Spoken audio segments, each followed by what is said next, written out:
All right, so today I'm going to be showing you how to finish the final project. Let's start with the airfoil portion. So the first thing you want to do is you want to open the Fluent menu and then you want to go to geometry. This is, I think, the third or fourth time I'm trying to do this. For some reason, it wouldn't generate any surfaces for me earlier. So I closed it and opened it back up and it seems like it's working now. So I really hope it was just a glitch. We'll start with inputting our points. I already went to airfoiltools.com. I think that's the website, and I saved the coordinates for the airfoil. Now you can't just save it and upload it. You actually have to format it a little in Excel. So if you don't know how to do so, make sure you look it up on YouTube. I think one of the first links that pops up is a pretty good video and it shows you how to do it. So upload that coordinate file, click generate, and you should see your airfoil. At this point, we want to create a 3D curve. The only thing we're going to do, we can do from coordinate file. I was doing that earlier. I don't want to take any chances anymore. So I'm going to do it like the slow way.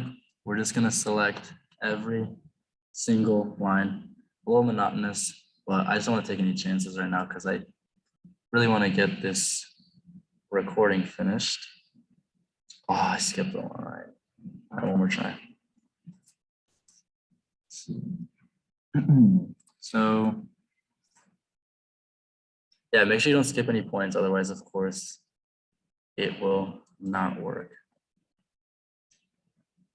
I'll go a little slower.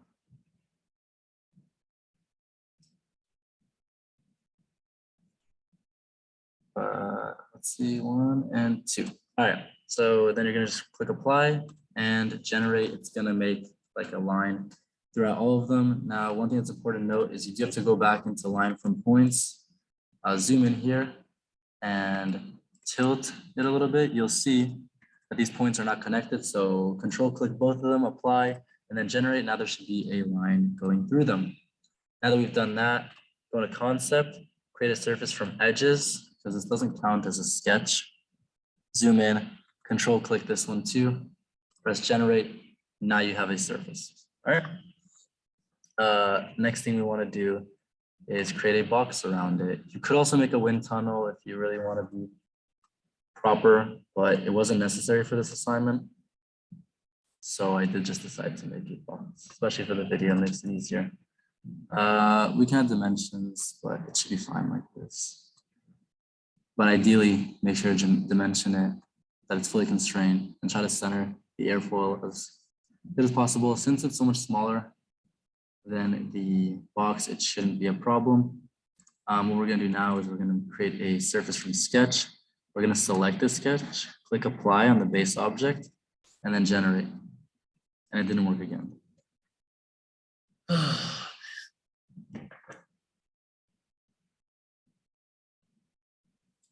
So let's see what happens if I delete everything. Oh, wait. So delete this, delete this, delete this,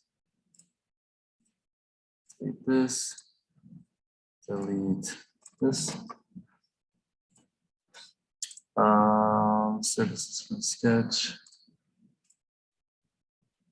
Still not working. That's what I mean. Like this is the only way to create the surface, and for whatever reason, it continues to not work. I don't know if it's just my computer or what. Let's do a little test run. Go into modeling.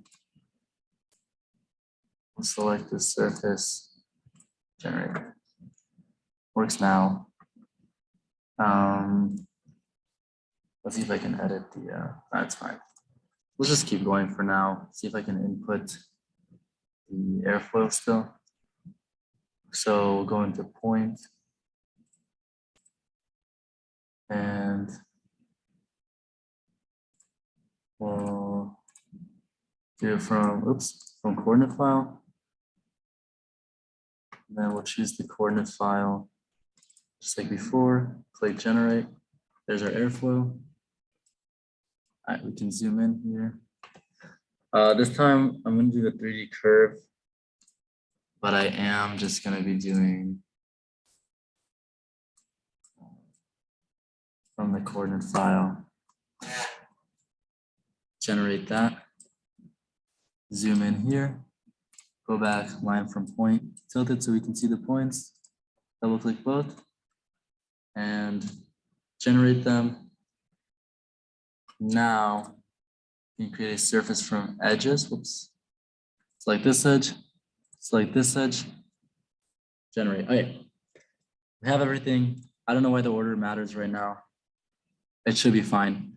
Now, one cool trick I want to show you guys is if you want to tilt the airfoil, all you have to do is a body transformation, go to rotation, and it'll have an option right down here for the angle at which you want the object. So it is a handy trick, so you don't have to go create a new airfoil every time. Other options, you could do this all in SolidWorks. Could be easier, but not for the amount of scenarios that we need right now. And okay, last thing to do is go to Boolean, and instead of unite, we want to subtract. We'll go into here. Target body should be the big body, and tool body should be this surface body, and generate should cut it out. Boom. All right, pretty happy with that. I know it took a little longer than needed, but there we go. So we should be able to just close out of here now. And we're just gonna start meshing. I'm not gonna go too crazy hard on the mesh because I don't remember exactly the size that I used before. So I don't wanna go too small. And then it'll take forever to load, but I'll show you the basic idea. And in the previous video that I posted, I went into much more detail on the meshing, inflation, edge sizing. So make sure to check that out.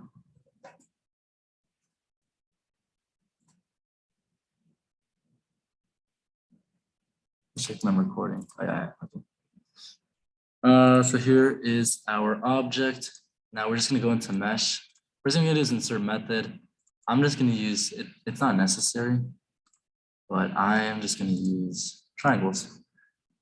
I don't think it's better than quadrilateral. It's just more comfortable right now. And then we'll add an inflation. Our geometry will be this one, and our boundary will be that. Is it all connected? Let me see. Oh, it should be two edges. Okay. So our boundary will be that and that. Two edges. Okay. It's like what? Yeah. And instead of smooth transition, we're going to do first layer thickness. I'm not really sure exactly what. Oops, not 87. Don't do that. We'll start with like 8. Make this like 0.2. And then we'll keep the growth rate like that.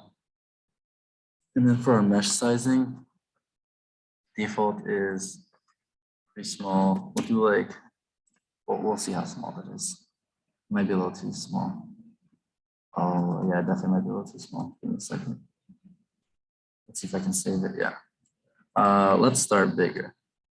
I don't want to risk it because I am running Zoom and Fluent, and this is just on a laptop. This is not like a good computer. So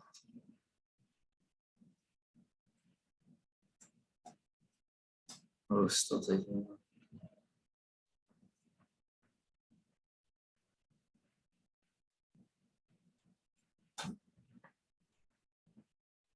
I'll give it like 10 more seconds. If it's not starting to mesh, then I'll make the inflation a little bigger too. That might be part of the problem.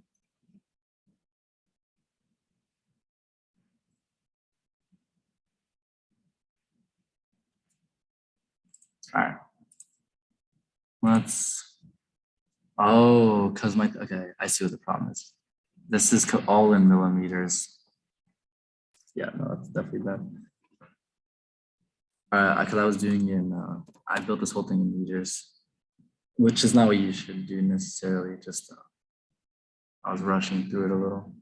So for the mesh size, we'll start with like 100. And then same thing here, we'll do like 20, something like that. Yeah, okay. Now we're getting to something a little bit more reasonable. And then at this point, like there's not much you can do with meshing. Like you can't know exactly what you need ahead of time. So you kind of just want to play around with it till you get a pretty fine mesh around your airfoil. The inflation is important because it will give you I guess you'll be able to visualize better what's happening at the boundary layers. Otherwise, the resulting image will be really poor.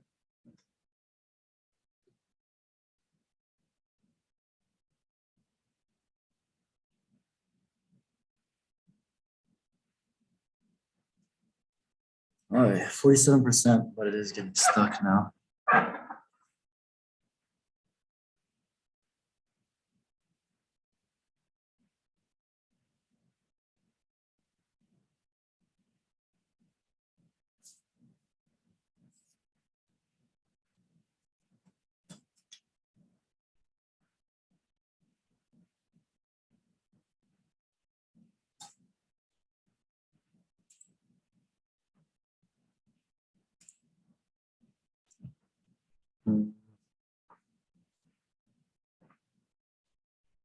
I might stop it again.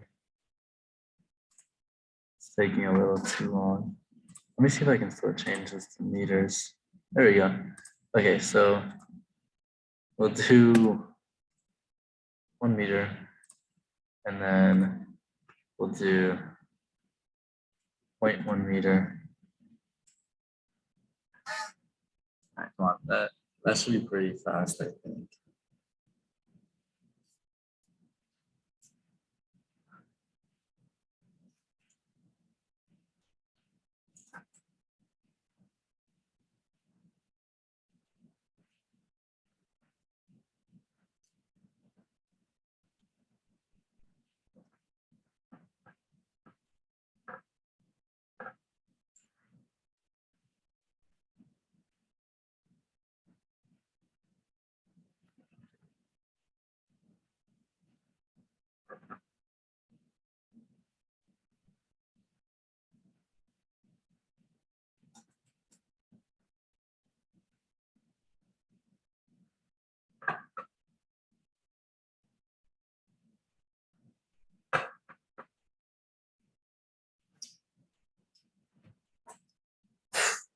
It's not loading.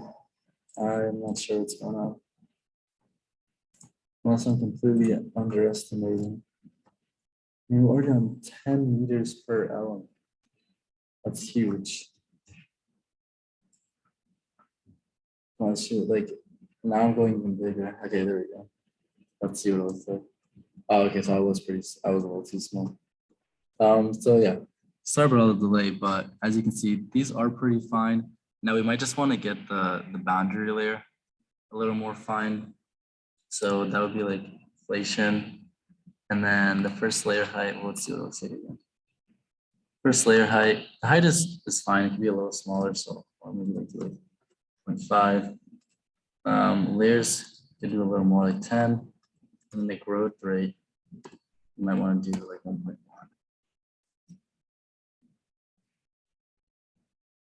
Let's see. There we go. It's not too bad. Again, you kind of do want it more fine than this. I'll do a couple more layers for the inflation just to get it. Oops.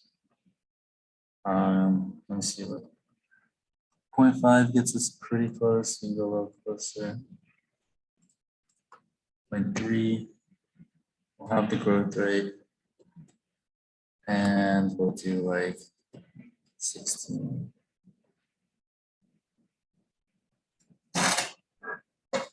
But yeah, when you are doing it, make sure you play around with it. That looks pretty good.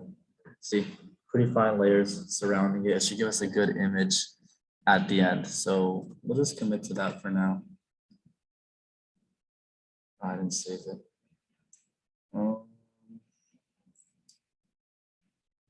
Let's see.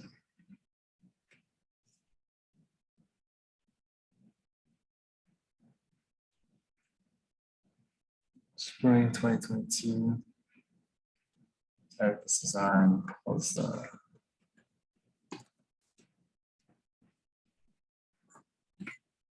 Fine.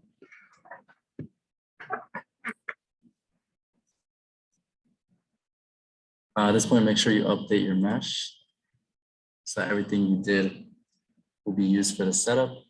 Speaking of setup, hop right into setup after. And we'll put our process to double precision. I'm trying to keep this short. I know I said it was gonna be short, but it's been running into a couple issues. So try to wrap the rest of this up pretty quickly. The last couple of things we have to do are pretty trivial. Don't want to jinx myself, but the exact same thing that we've done basically in the past two projects, past two videos that I posted, just do both of them for this project. So I'll go over it really quickly, since you can always go back to the other videos and see the in-depth example. One thing I forgot to do, which is going to give us problems, is to name the object. So another little delay. Oh, it's quick. Oh, it's still open. That's why. So what I forgot to do was name everything. So we're going to go edge selection, select this edge, press N, just the N on the keyboard, and then we'll put velocity inlet. This is really important. Press N, put pressure outlet, and then we'll just control, select both of them. Both the outer two walls is called like wall, and then we're gonna zoom in here.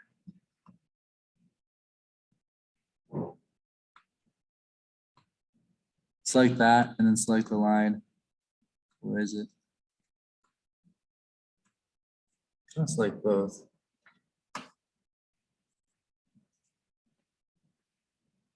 It's not letting me.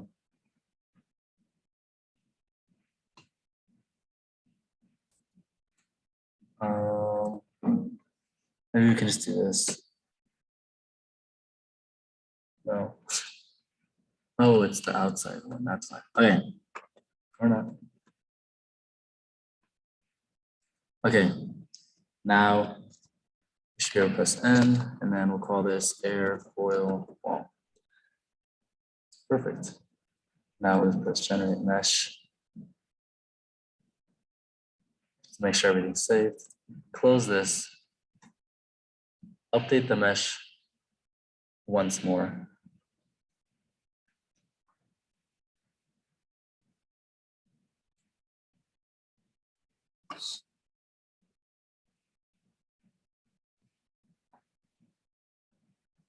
This takes a while. And then setup should already be done. So we should be able to just hop right into solution if this ever loads. Solution. All right.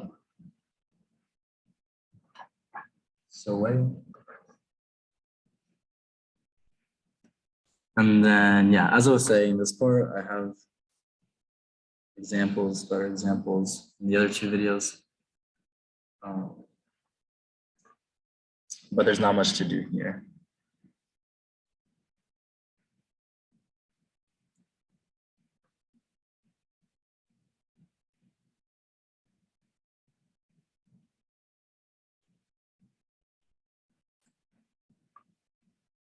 All right. Everything should be fine, I believe. I don't see the name selections popping up, so I'm not too happy with that. We'll see what happens. So our boundary conditions, inlet, velocity inlet, since we named it, there's an option now. I think for this project, it was 15 meters per second, so we're just gonna apply that. And then if you wanna check anything else, just make sure that the fluid is air. Oh, and then for models, we don't need energy on, right? We like energy should be off. And then for viscous, I put SST K omega. We can do report definitions. So we're gonna need a force report for both drag and lift. So name it drag, or you can just name it CV. As drag coefficient, we're gonna be using that.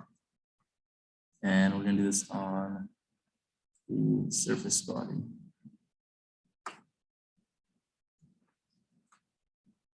And then that's fine. We don't need all this. We're gonna initialize. Let's do standard initialization. Yes. And then at this point, we can go into run calculations. Just put your number of iterations to whatever. A high number just so it doesn't stop, but you don't need to run it that much necessarily. And then click calculate. So that's our coefficient of drag plot. Makes sense. Okay, and then we can look at our scale of residuals. It kept going until it converged. At this point, we go into graphics, contours. I think this project does ask you to do all the pressure contours. So for each of them, all you're going to do is you're going to select whatever you need. So static pressure, and then we're going to just save and display. Now, one thing that I noticed is sometimes the colors are off. Like this might be all red or something.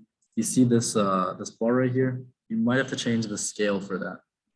So instead of auto range, you can choose your range for the minimum maximum value, and that's how the cut. Like so, sometimes it might be the auto range might not be good. So we might see that in the next one. Let's see. Dynamic pressure, save and display. It's not too bad, but you'd expect it to be more red this area because like it should be red total. It should all be like you give total pressure, the whole thing should basically be red. So yeah, that makes sense. That's your total pressure. You can just display each of these and then you're gonna take a screenshot. As you can see, because we did those nice fine inflation layers, we have a good image surrounding the airfoil. Last thing we need to do is velocity magnitude, save and display. That's our velocity magnitude. It makes sense to see the streak of the fluid. You can change the scale again just so you get some more color variation. Right now everything's just red. So you might want to do like raise the maximum to like 30, too much, but something like that, you know, save and display. And then you might want to raise the minimum since it starts at 15 to like 15. That's not what I meant to do. Maybe 10. Something like that. Yeah, and then lower this a little. See, now there's a little bit of a better image. 21 maybe, yeah. So now you can see it a little better, what's going on here. And then you can close that. And the last thing I believe you have to do is just look at the reports. So we're gonna go into our force reports. We're gonna select our wall surface body and then print it out. That should give us the coefficient of drag pressures that are going on. You can see it here. We'll bounce out somewhere around 300. But yeah, that should be the general idea. Make sure you make a report, a plot for the CL. Record the values. You have to run different angles of attack. So this is just one example of one angle of attack, but the process should be the same for the whole thing. I think that's it. Let's see. Velocity, yep. Plot CL versus alpha and CD graphs. So yeah, that should be it. Hopefully this video is helpful and hopefully recorded properly.